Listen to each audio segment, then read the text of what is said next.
একটা সন্তানের নিরাপদ আশ্রয়স্থল বা নিরাপদ জায়গা হলো পিতামাতার বুক বলেন, কোল বলেন, বাড়ি বলেন, ঘর বলেন, সেটা অনেক সময় সেই পিতামাতার স্থানটা, কোলটা বা ঘরটাও হয়ে যায়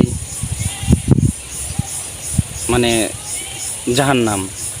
আমার ফাঁসি হইব আর তো কিছু না, আমি শান্তি, তবু আমি শান্তি হইয়া গেলাম। সেটা কি জন্য হয়? পিতামাতার জন্য হয় না। পিতামাতার হয়তো সাময়িক কিছু থাকতে পারে, বেশিরভাগ একটা সন্তানের আচরণের কারণে, ব্যবহারের কারণে, বিভিন্ন কারণে আমাদের নৈতিক যে বৈশিষ্ট্য বা নৈতিকতা যে বিপর্যয়, সেটা কোন পর্যায়ে গেছে আমরা সোশ্যাল মিডিয়াতে, বিভিন্ন মিডিয়াতে দেখতে পারি।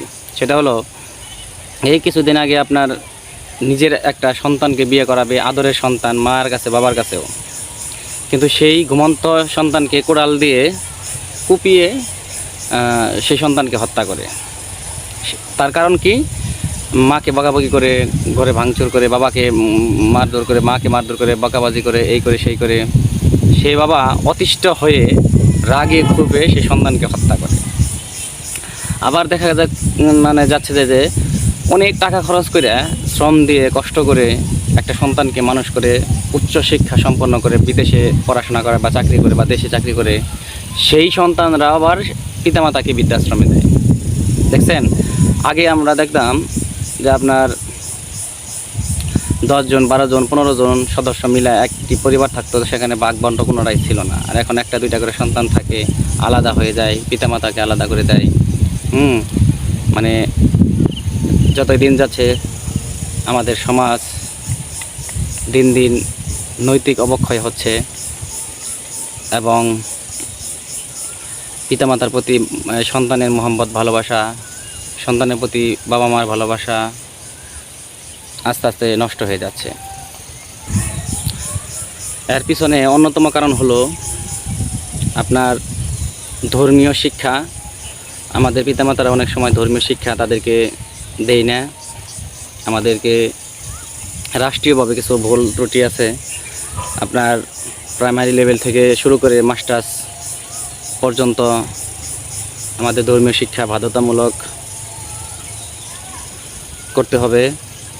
আর বিভিন্ন শ্রেণীতে ধর্মীয় শিক্ষক নিয়োগ করতে হবে, মূল্যবোধ তৈরি করতে হবে। এখন দেখা যাচ্ছে অনেক শিক্ষকরাও কিন্তু ছাত্রের হাতে মার খায়। দেখছেন কি পর্যায়ে গেছে? আগে আমরা প্রাইমারি স্কুল যখন পার হয়ে হাই স্কুলে গেছি, সেই শিক্ষকরা যদি আমাদের রাস্তাঘাটে যাইতো, আমরা কলেজে সার্কেল দিয়ে যাইতাম, তখন সার্কেল থেকে নাইমে স্যারদেরকে সালাম দিতাম।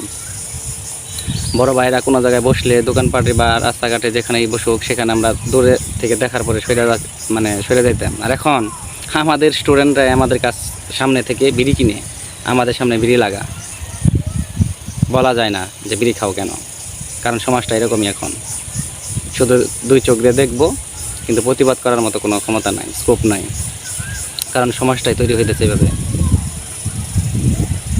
তো আমরা চাই, বিশেষ করে সমাজটা ধ্বংসের পিছনে আরেকটা কারণ হচ্ছে যে আপনার মাদক। এই মাদক সেবনের জন্য প্রতিটা ফ্যামিলিতে যদি একটা করে মাদকাসক্ত কোনো আপনার ছেলে বা মেয়ে বা পিতা বা মাতা যাই হোক, মাদকাসক্ত কোনো ব্যক্তি থাকলে সেই সংসারটা কিন্তু আপনার জাহান্নাম হয়ে যায়, অশান্তিতে থাকতে হয়। যাই হোক, আমরা সবাই চেষ্টা করব মাদক থেকে আমার সন্তানরা যাতে দূরে থাকে, ধর্মীয় শিক্ষা তাদেরকে দিব, এবং আমরা নিজেরা সচেতন হব, সন্তানদেরকেও সচেতন করব। তারা কোন ধরনের ছেলের মেয়েদের সাথে চলাফেরা করে সেদিকে খেয়াল রাখব, আর বাচ্চাদেরকে সময় দেওয়ার চেষ্টা করব। দেখুন, একটা সন্তান মানুষ করার জন্য একটা বাবার কত পরিশ্রম, কত কষ্ট। পরিবারকে, এই যেমন এই যে এখন 2 দিন পর ঈদ, অনেক বাবা দেখবেন কষ্ট করে নিজের ওয়াইফের জন্য, নিজের সন্তানের জন্য ভালো ভালো পোশাক কিনবে, নিজে কিনবে না, যদিও কিনে সে ফুটপাত থেকে কম দামের জিনিস কিনবে, সন্তানকে ভালোবেসে সন্তানের মুখে হাসি ফোটানোর জন্য, পরিবারকে হাসি ফোটানোর জন্য।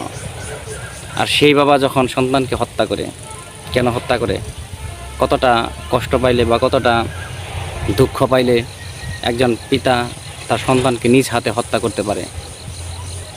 আমরা চাই না সন্তান যত খারাপই হোক বাবার হাতে খুন হোক, আবার বাচ্চাদের হাতে, ছেলে মেয়েদের হাতে বাবারা খুন হোক, এটা আমরা চাই না। আমরা সবাই চেষ্টা করলে মাদক মুক্ত সমাজ গড়তে পারবো।